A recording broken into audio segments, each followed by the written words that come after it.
Hola, hola, bienvenidos a Tesis. Hola, Richard. ¿Cómo estás, Verónica? ¿Bien? Muy bien. Hoy vamos a hablar de un tema súper interesante que tenemos que tomar conciencia, que es la donación de sangre. Muy bien, vamos a hablar de la lumbalgia, ese dolor de espalda o de cintura que siempre tenemos. Y vamos también a hablar de este trastorno depresivo que podemos tener por las estaciones de otoño e invierno. Ah, mira, estacional. Estacional. Uy, vamos a averiguar, Vamos dale. a ver de qué se trata.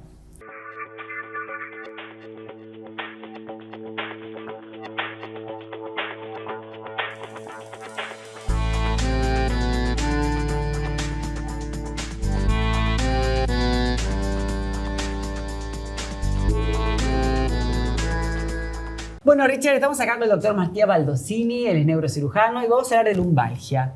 ¿Qué? Ahí tenemos nuestra columna. Hola, Doc. Hola, Verónica, ¿Qué Ricardo. tal? Muy bien, gracias. Bueno, la lumbalgia como concepto es el dolor en la parte baja de nuestra espalda. Es un dolor que generalmente se localiza en la región inferior, pero también puede irradiarse hacia otros sitios. Puede irradiarse hacia las piernas, puede irradiarse hacia la pelvis también. Desde el punto de vista anatómico, aquí les traje para mostrarles un modelo de una columna en la región lumbar. Esta es la parte baja que característicamente... ¿Qué sería, perdón, la cintura? ¿La altura de la cintura? Esta sería la altura de la cintura. Justamente estas son las últimas vértebras, que son las vértebras lumbares. Tenemos 5 y finaliza en este hueso que es el sacro. Exacto. Que el sacro justamente forma parte de nuestra pelvis. ¿Bien? Por eso que desde la columna nacen estas raíces, que son las raíces lumbares, y aquí nacen las raíces sacras. Ahora bien, esto es la explicación de por qué un origen del dolor localizado en la columna puede irradiarse, ya sea hacia las piernas o puede irradiarse hacia la pelvis, porque pueden estar afectadas algunas de estas raíces que traen la sensibilidad de las piernas o de partes de nuestra pelvis y generar un dolor irradiado. Claro, eso es lo que uno los desorienta, ¿no? Exacto, exacto. Es por eso que es muy importante la evaluación clínica de los pacientes con lumbalgia, analizar los puntos de la columna donde le duele, un buen examen físico y estudiar a los pacientes con imágenes adecuadas, como por ejemplo resonancia magnética o tomografía, para poder encontrar el origen puntual del dolor. Como por ejemplo, en esta maqueta, Verónica, Ricardo, podemos ver el ejemplo clásico de una hernia de disco, que es esta estructura que separa una vértebra de otra, que en algún momento por esfuerzo físico exagerado, levantar peso o una caída de altura, puede romperse el anillo periférico y emerger el disco, la parte central, y comprimir una raíz y generar un dolor radicular. Ya duele una raíz nerviosa en particular y da un síntoma determinado. Si tenemos comprimida esta raíz, esta o esta, da síntomas distintos. El paciente localiza el dolor en sitios distintos de las piernas. Y esto, digamos, estos discos también, ¿funcionan igual durante toda la vida? ¿O también, digamos, por la edad, digamos, van perdiendo algún tipo de consistencia y eso hace que la lumbalgia pueda aparecer? Muy buena pregunta. Generalmente cuando los pacientes son jóvenes, los discos están bien hidratados, tienen abundante cantidad de líquido y es gelatinoso. De hecho, tienen función de protección porque amortiguan el peso de nuestro cuerpo mientras caminamos, corremos o saltamos. A medida que va pasando el tiempo van perdiendo líquido, se torna más débil la parte periférica, que es el anillo fibroso, y tenemos más riesgos de una posible ruptura. Entonces es clave analizar clínicamente a los pacientes, analizar las imágenes, resonancia magnética generalmente solicitamos, y dentro de la batería terapéutica que tenemos los profesionales hay una lista realmente bien larga y se tiene que dirigir específicamente a cada paciente en particular. ¿Tiene que ver lo postural también esto? ¿Cómo yo tengo mi labor de estar 10, 12 horas de una manera determinada, sentado, mal sentado o de pie, puede interferir para tener dolor? Específicamente, sí, Verónica, en la columna lumbar no suele generar dolor lo postural en cuanto a las hernias de disco. Puede llegar a generar un dolor muscular, porque acá tenemos en esta maqueta solamente la parte ósea. Aquí atrás tenemos músculos. Entonces, si estamos en una postura no adecuada, mantenemos en tensión los músculos lumbares y puede dar dolor, pero específicamente un dolor lumbar localizado. No da dolores irradiados a la pierna. Esa es la diferencia, mirá, qué interesante. Exactamente, da solamente dolor localizado en la región lumbar. Muchos pacientes no refieren dolor, pero refieren como cansada la zona. Exacto. ¿Eso con qué tiene que ver? Justamente cuando el paciente refiere a un cansancio en la zona, está más vinculado a problemas musculares que a problemas de las raíces nerviosas o de los discos intervertebrales. Y generalmente se relaciona a malas posturas, esfuerzos físicos innecesarios de la actividad del día a día, incluso el sedentarismo. Porque nosotros, si tenemos una actividad sedentaria, estos músculos no tienen el tono, la fuerza que deberían tener para mantener... Es decir, trabajar la zona media es importante. Exacto, para todo esto. Exactamente. De hecho, se recomienda a los pacientes para refortalecer la musculatura realizar ejercicios lumbares. Dentro de la batería terapéutica que tenemos, cuando viene un paciente con lumbalgia, generalmente se divide en 3 escalones. El primer tratamiento que implementamos son analgésicos, generalmente damos analgésicos por vía oral, terapias manuales, kinesiología, la osteopatía es otra técnica muy utilizada para los pacientes. Ahora, cuando encontramos un efecto mecánico, como en este caso, comprime a la raíz directamente, ya en ese paciente sospechamos que el tratamiento inicial médico puede no ejercer efecto. Claro. Entonces pensamos en un segundo escalón, que son los bloqueos. Hace poco, motivo de conocimiento general por el presidente de la Nación, supimos que lo que era el bloqueo radicular. Básicamente consiste en trabajar con una pequeña aguja, son procedimientos que se hacen dentro de quirófano y consiste en llegar hasta una raíz nerviosa o llegar hasta estas estructuras que se denominan facetas articulares y realizar la colocación de una medicación en ese sitio. Ahora bien, estoy en mi casa, me agarró un dolor fuerte y a veces no tenemos rápidamente consulta y la gente siempre piensa o frío o calor. ¿Qué es lo que ayuda? Muy buena pregunta. Generalmente lo que se indica es frío en la región posterior, es lo que se indica de inicio en caso de tener un dolor agudo por un... o sea, externo al frío. Exacto. Externo al frío. Frío local es lo que se recomienda si hay una lumbalgia localizada. Y rápidamente consultar con un médico que tenga experiencia en manejo de pacientes con dolor.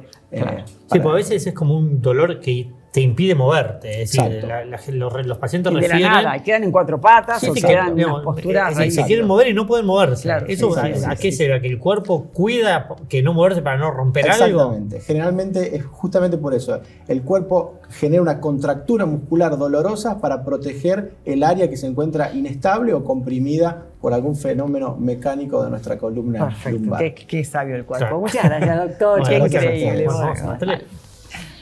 Bueno, Richard, vamos a hablar de la donación de sangre. Estamos acá con Susana Nel, ella es bioquímica. Hola, Susana. ¿Qué tal? ¿Cómo están? ¿Qué tal? Bueno, contanos un poquito, ¿qué es donar sangre en realidad? Bueno, todavía no podemos reemplazar a un humano que ponga su brazo y done parte suya, que es la sangre, para que otras personas sanen o vivan, ¿sí?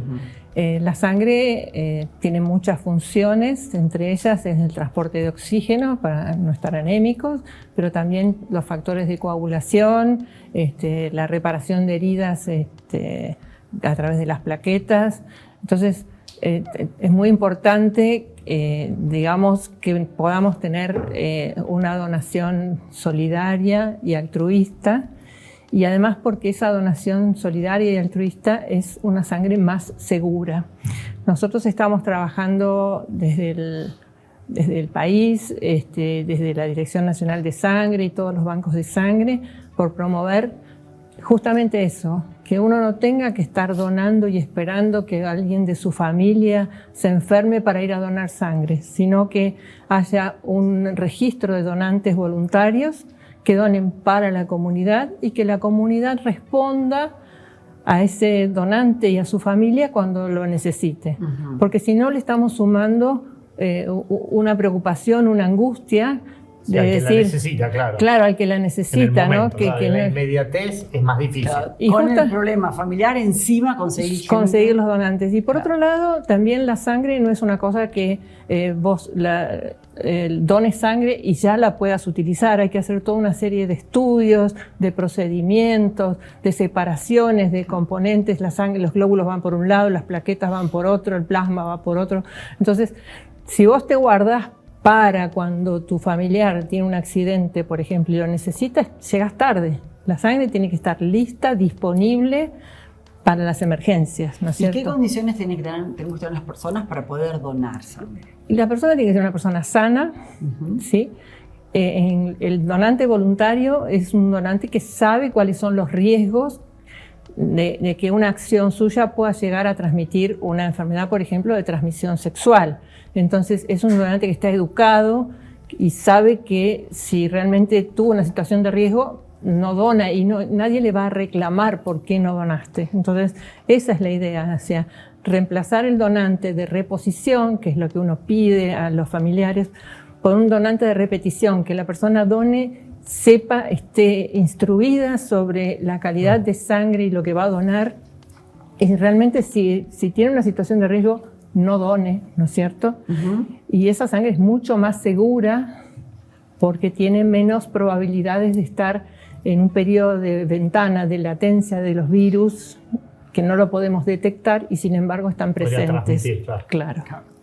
Pero cuestiones de peso, por ejemplo. ¿Qué peso tiene que tener una persona? Tiene que tener más de 50 kilos de peso. Tiene que tener entre 17 y 65 años, de los 17 a los 18, con autorización de los papás. Y ser una persona sana, que también hay todo un registro de medicamentos que están aptos, digamos, para la donación. Así que a pesar de que se tome medicación, claro, se como los antihipertensivos, ¿no es cierto? Las personas que son diabéticas, insulino dependientes, no pueden donar, pero sí los que toman hipoglucemia. Entonces, hay toda una lista, ¿no?, de medicamentos donde uno puede ser diferido en forma momentánea si toma un antibiótico o en forma definitiva, digamos, si utiliza insulina, por ejemplo, ¿no? ¿Y cada cuánto una persona puede donar sangre? Las mujeres pueden donar hasta 3 veces por año y los hombres hasta 4. Previamente siempre se les va a hacer un estudio para ver que no esté anémico, para ver su estado de salud y si está todo bien, puede donar. Claro, un montón. Sí. Y, por ejemplo, alguna vez, digamos, he escuchado que, por ejemplo, si tenés tatuaje no te podés dar. Claro, no bueno, donar, pero son diferimientos. Que han ido mejorando, digamos, porque hoy, digamos, todo el mundo tiene un tatuaje. Sí, claro, pero se difieren, en realidad es porque por la tinta. En su momento los tatuadores utilizaban la misma tinta y la misma aguja para distintas personas, entonces por eso se reglamentó de esa manera. Hoy en día es un diferimiento de 6 meses. Es decir, si uno hace 6 meses, que es el del último tatuaje, podés donar. Podés donar, perfecto. Sí. O sea, no podés donar si tuviste un parto o si estás embarazada, ese tipo de cosas. ¿Y eso se puede consultar en algún lado? Claro, está la página del Ministerio de Salud, la Dirección Nacional de Sangre, y en las páginas de todos los bancos de sangre están todos los requerimientos y las condiciones por las cuales podés donar sangre. El donante siempre nunca recibe nada a cambio, o hay lugares donde se dona o es un mito. Está prohibida la donación paga. ¿Por qué? Porque la persona que recibe, ya sea en dinero o en días de vacaciones o lo que sea, por una donación de sangre no es veraz cuando vos le haces la encuesta predonación. No podría estar mintiendo. Entonces, porque si miente, claro, puede tener un lucro, ¿no es cierto? Entonces, no, está prohibida la donación voluntaria, la donación paga, está prohibida en el país y en el mundo. Perfecto. Bueno, muchas gracias. No, gracias a ustedes por trabajar en la promoción de la donación. Bueno.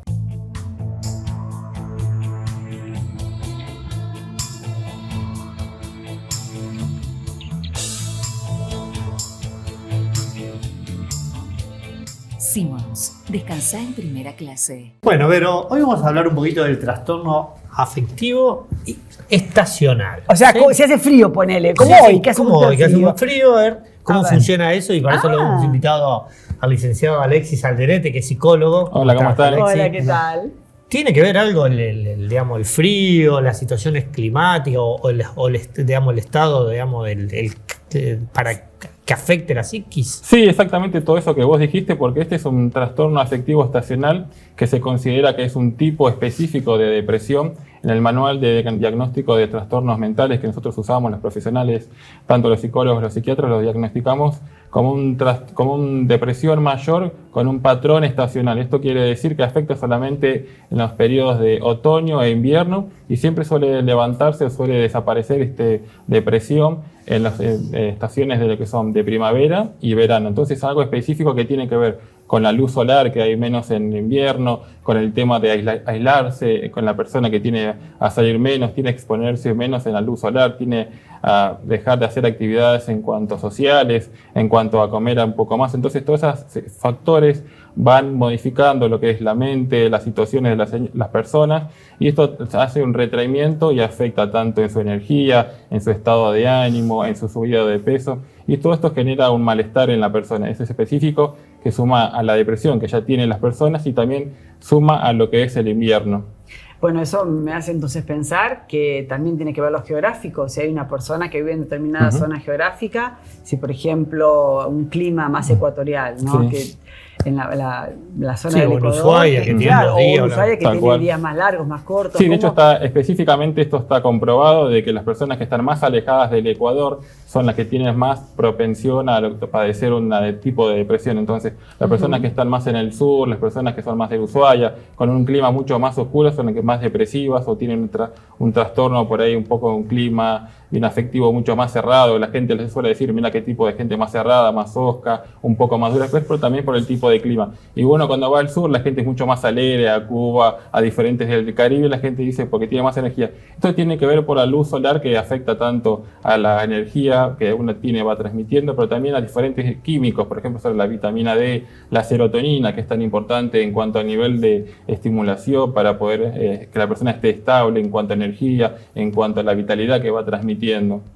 Y si uno se empieza a sentir, digamos, un poco con más bajón, digamos, por la situación del invierno ahora que empieza, digamos, ¿qué herramientas le podemos ofrecer como para que de alguna manera, sin llegar a un tratamiento psicológico, pueda tener algo como para ayudarse? Bueno, hay diferentes tratamientos que esto van ayudando. Tiene que ver muchísimo con la alimentación, con el tipo de alimentos que la persona va consumiendo en el invierno. Esto tiene que ver con las pastas, con los carbohidratos simples, con el tema de los panes o también con los chocolates o estos alimentos que son procesados, hacen que la persona baje la energía. Entonces hay que consumir más frutas, más alimentos, más frutos secos.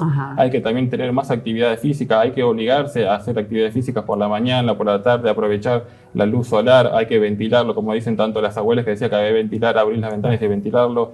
Hay que ser un poco más sociales y tener una actividad también de sueño, lo que se llama la higiene del sueño regular. Acostarse a ciertas horas, levantarse temprano y no quedarse en cama, porque esto también va a producir que la persona se sienta desganada, desmotivada y va a sumar a estos pensamientos que van teniendo a la persona. Y también obviamente que el tratamiento que es específico es la terapia cognitivo-conductual, que es la que se trabaja para cambiar estos pensamientos y las conductas. Y también llegado en el caso que la persona necesite, se da una medicación especial, que son los inhibidores de recaptación de serotonina, que son un antidepresivo muy específico que se da para poder mantener un poco más de serotonina y darle extra que tienen las personas, que eso dan la fluoxetina, la sertralina, el citalopram, que son las más comunes en el mercado. Perfecto. ¿Y que esto es igual para todas las edades y para los dos sexos? ¿O hablamos hoy de diversidad sexual, no hablamos para todos los sexos? ¿Es lo mismo? No, se ha descubierto que es un patrón más fuerte en cuanto a las mujeres y la edad de inicio suele ser entre los 18 y los 20 años. O sea, siempre suele afectar más a los adultos jóvenes. Y esto no está bien especificado, pero es un patrón que se da en este tipo de población que apenas está saliendo. Porque hay que entender que es una depresión, pero a la vez es una depresión con un patrón estacional que suele arrancar en los meses de otoño e invierno y termina en la primavera, en el verano. Aunque también puede darse en primavera y verano, pero son los menores casos. Y lo que suele suceder que en los hombres suelen afectarle con casos cada vez más graves, con intensidades, con miedos, con ansiedades, con pensamientos recurrentes. Entonces en las mujeres es lo más común que se diagnostique y en los hombres son los casos cada vez más graves. ¿Y a qué se debe eso, digamos? ¿Por qué? ¿Porque hay una recurrencia o porque no el hombre en sí, o digamos, no lo está manifestando, lo tapa? Suele ver más que nada por una cuestión sociocultural en el que el hombre muchas veces solamente llega a medicación o llega a consulta cuando el caso no lo desborda, cuando es una situación bastante grave. Entonces está más acostumbrado a la mujer que puede consultar hasta los pequeños síntomas que tiene de molestia. Entonces eso es lo que suele darse, que es el patrón y la estadística que se va dando en cuanto a las mujeres, que son las que más se diagnostican. Muchas veces los hombres prefieren aguantarlos, que hay que ser un hombre. Es como se dice tradicionalmente. ¿Y cómo hacemos para transitar esto si tenemos alguna alerta, alguna señal para decir, bueno, voy a tratar de no llegar a esa instancia y lo voy a... ¿Cómo puedo cambiar yo eso? Bien, eso se van dando más que nada con pequeños hábitos conductuales y hábitos cotidianos. Cuando uno se siente cansado durante la tarde, empieza a tomar siestas más largas, empieza a tener un poco de sueño más a la noche o le cuesta dormirse, entonces son pequeños síntomas que uno va despertando o consume más alimentos o empieza a comer mucho más.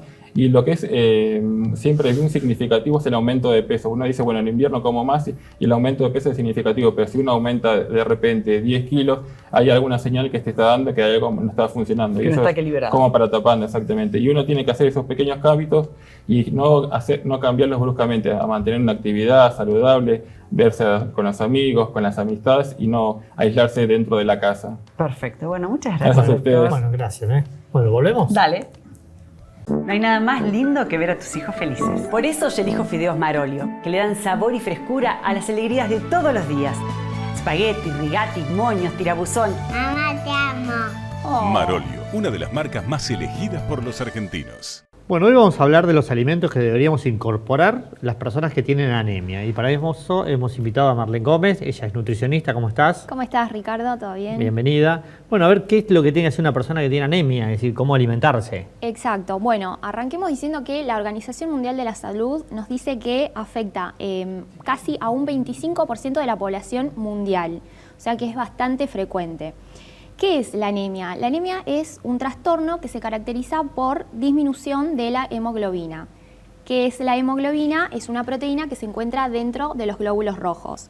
Y este es el encargado de transportar oxígeno a todo nuestro cuerpo. Por eso, tener menos oxígeno en todo el cuerpo. Exacto, por eso también se sienten los síntomas y El signos. cansancio, Exacto, claro, como todo. por ejemplo fatigado, cansancio, falta de aire justamente por la falta de oxígeno. Sí, falta de ganas, digamos, de muscularmente o sentirse. Exacto, sí, palidez, uñas débiles. Muchas veces también taquicardia, porque el corazón acelera su frecuencia cardíaca justamente con el poco oxígeno que hay para poder... A compensar. Exactamente. Bueno, ¿qué debemos consumir? Hay diferentes tipos de anemia. Tenemos la anemia ferropénica, que es cuando hay un déficit de hierro. ¿Qué podemos consumir en ese caso? Bueno, lo que son carnes, tiene un muy buen aporte de hierro, carnes rojas sobre todo. La morcilla también es un buen alimento que tiene bastante hierro, pero si estamos en un plan de descenso de peso, por ahí no es conveniente. Tiene muchas más calorías, digamos. Exactamente, entonces es preferible optar por las carnes, sino también por las legumbres, también tienen un muy buen aporte de hierro. Y alimentos, en el caso del supermercado, podemos ver que hay alimentos que dicen fortificado en hierro. Esto también es importante, siempre seleccionar aquellos alimentos que estén fortificados en hierro, en vitamina B incluso. Es preferentemente, es mejor que los otros. Y antes te ponían a comer hígado, ¿está bien? Bueno, sí, tiene. Pasa que ahora hay como que aprendemos más Más variedad, exacto. Antes era hígado y anemia, sí. digamos, era como que venían juntos en el paquete. Tal cual, sí. Es un buen alimento también, pero bueno, está bueno también variar un poquito. ¿Qué es lo que no debemos consumir cuando queremos aumentar el hierro? Por ejemplo, los alimentos que nos aportan calcio, porque lo que hace el calcio disminuye la absorción de hierro. Entonces, todo lo que sería lácteos, quesos, también los taninos, por ejemplo el té, el café, debemos evitar, sobre todo cuando hay suplementación, que esto también es muy importante. Cuando nosotros tenemos un déficit, es importante ver e ir al médico para que nos suplementen, porque si no, por más que comamos un kilo de hígado, no vamos a aumentar el hierro. Entonces, cuando tomamos esa suplementación, consumirla lejos de los alimentos que tienen calcio, para que se pueda absorber bien. También tenemos la anemia por déficit de B12. Acá, atención, veganos y vegetarianos, es importante la suplementación. Las carnes, por ejemplo, aportan vitamina B12, pero como no la consumen, entonces sí o sí deben suplementar. Y también tenemos la anemia por déficit de ácido fólico, que se da muchas veces en embarazadas, por ejemplo, sí o sí deben suplementar desde el comienzo del embarazo. Y también en los lactantes, porque a veces cuando la mamá tiene un déficit de ácido fólico, de hierro, la leche materna no va a estar, como de tan buena calidad, ¿no? Entonces el nene va a tener también deficiencia de este mineral. ¿Qué debemos consumir? ¿Qué alimentos tienen ácido fólico? Los de hojas verdes, por ejemplo. Todo lo que es espinaca, rúcula, todo lo que sea verde, ácido y fibra, fólico. diríamos, ahí en este caso también. Bueno, también aportamos fibra, exacto, pero en este caso focalizamos Vamos en lo que es ácido fólico. ¿Y qué debemos complementar para que se absorba todo lo que sería el hierro? Los cítricos. Todo lo que es limón, mandarina, naranja, pimientos, por ejemplo, tomate, kiwi, son alimentos que tienen vitamina C y eso es lo contrario del calcio. Ayuda a que se absorba mejor el hierro. Clarísimo, así que bueno, Bueno. a cuidarse la gente que tiene Anemia, Bueno, exacto. muchas gracias. A vos. Bueno, buenísimo, así que acuérdense, es súper importante donar sangre para todos nosotros, para todos nosotros. Sí, es algo bien solidario. Exactamente, para uno mismo también.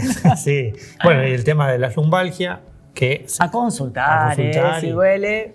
Hay que darle con el hacer. frío, que me parece que ahí Ahí está el secretito, está el ¿no? El secreto. frío. Y bueno, y a contrarrestar, a salir más, a tratar de sociabilizar, juntarse con amigos. Si la con el plata nos humor. alcanza, un mate, una plaza, siempre hay algo para poder Sí, hacer. abrir las ventanas, tomar sol y abrigarse bien y abrir- salir. Y abrirse al mundo. Ahí va. Bueno, Bueno, nos reencontramos a la dale, próxima. próxima. Gracias.